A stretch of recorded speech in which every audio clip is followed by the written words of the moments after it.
नमस्कार, times of Swaraj में आप सबों का स्वागत है और मैं हूं संतोष सिंह। कल रात सासाराम के प्रशिक्षण केंद्र पर डाइट सेंटर या जो भी आप लोग नाम देते हैं, जहां शिक्षकों का प्रशिक्षण होता है, वहां जो घटना घटी, जिस तरीके से खाना को लेकर बवाल मचा और जिस स्तर पर बवाल मचा, ये सवाल तो हम पिछले 6 महीने से उठा रहे हैं कि जिस तरीके से खाना दिया जा रहा है, भैंस बकरी की तरह आप लोगों को रखा जा रहा है। आप चीज़ों को सामने लाइए। कल तो आप मीनू खोज रहे थे कि मीनू के अनुसार भोजन नहीं मिला। सवाल मीनू का कहाँ है? भोजन आपको ठीक से मिल रहा है? प्रशिक्षण की कोई व्यवस्था है? कैसे ठहराया जा रहा है? किस तरीके से एक वॉशरूम में महिला पुरुष सबको इस्तेमाल करना पड़ रहा है? ये कोई नई बात है? तो 6 महीने से जब तक पाठक था चुप थे, एकदम लग रहा था जैसे जनरल डायर है वो।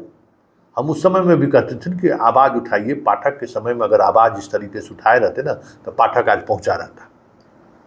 हम बार बार पाठक उस शैली को हम समझते हैं कि अगर उस दौर में अगर आप खाना के जो अब बच्चों का अब कई शिक्षिका को तो हम सेंटर पर फ़ोन करके उसको अंदर करवाए हैं बच्चों के साथ। बोधगया में इसी तरीके से ट्रेनिंग लेने के लिए एक बच्ची 6 महीना का उसका बच्चा था, कह रहा था हम इस बच्चा को नहीं अलाउ करेंगे। पता नहीं कहाँ से उस लेडी टीचर का मेरे फ़ोन नंबर था, हमको फ़ोन कर दी। फिर हम बात किए, अरे ये कैसे हो जाएगा? और 2 मिनट में उसके बाद उस सेंटर के तमाम कर्मी का हैसियत समझ में आ गया कि इसकी हैसियत क्या है। सब इलाज हो गया आधे घंटे के अंदर में। तो आवाज़ उठाइएगा तब ना, तो आवाज़ उठाइएगा नहीं। आज अब सब लोग आवाज़, सबको अपना अपना अच्छी समझ में आने लगा है। अरे देखिए तो मीनू के अनुसार भोजन नहीं दे रहा। अरे भाई, मीनू के अनुसार भोजन नहीं दे रहा है, इस पर जो आज हंगामा कर रहे हैं। बिजली कट रही जा रही थी, क्या क्या परेशानी नहीं हो रहा था, ट्रेनिंग नहीं हो रहा था। उस दौर में आप खामोश रहे, क्योंकि अब तो इस हंगामे से भी कोई फायदा नहीं है, ये हम कह देते हैं। अब इस हंगामा से कोई फायदा नहीं है, क्योंकि हंगामा के बाद जिससे कार्रवाई की उम्मीद करते हैं ना, उसे हम जानते हैं ना, वो किस हद तक कार्रवाई कर सकते हैं। बातें बड़ी बड़ी जरूर कर लेंगे, कार्रवाई कुछ और सेटिंग हो जाएगा। लेकिन चलिए, आपने आवाज़ उठाई है, बहुत अच्छी बात है। और तमाम इस तरीके के जितने लोग हैं, सब लोगों से हम आग्रह करते हैं कि जो लोग ट्रेनिंग सेंटर पर जाते हैं और इस तरीके से अमानवीयता के साथ ट्रेनिंग कराया जाता है, खाने पीने का, रहने की व्यवस्था ठीक नहीं रहता है। अरे सरकार का तो पैसा जा रहा है ना, सरकार तो आप पर खर्च कर रही है ना, वो भी भारत सरकार पैसा देती है ट्रेनिंग के लिए, बिहार सरकार का भी नहीं है। और उस पैसे को कैसे लूट ले। अब 1000 करोड़ ट्रेनिंग के नाम पर आ गया, तब हो गया कि एक एक शिक्षक को 2-2 4-4 बार ट्रेनिंग दो।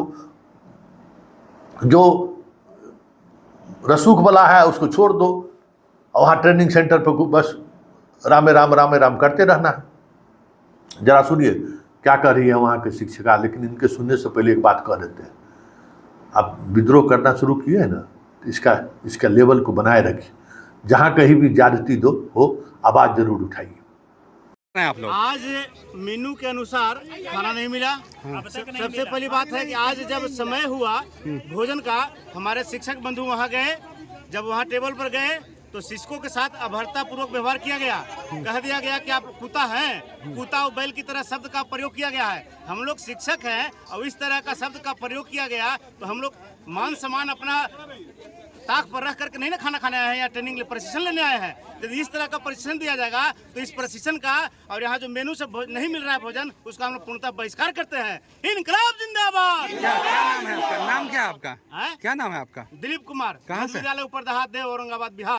छोटा बच्चा है तो एक रोटी देने में क्या जा रहा है, और ऊपर से खाना का व्यवस्था सही नहीं है।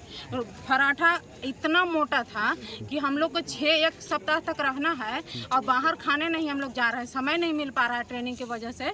वे शाम टाइम शेड्यूल ऐसा बना हुआ है कि आज क्या हुआ जो हंगामा हो रहा है? आज खाने की वजह से खाना अच्छा का व्यवस्था नहीं है, गलत व्यवहार किया जा रहा है, खाना बढ़िया नहीं है। हाँ। और पराठा में खाना मतलब उसमें दाल है तो उसमें छेंका हुआ नहीं, नमक नहीं पता चल रहा है।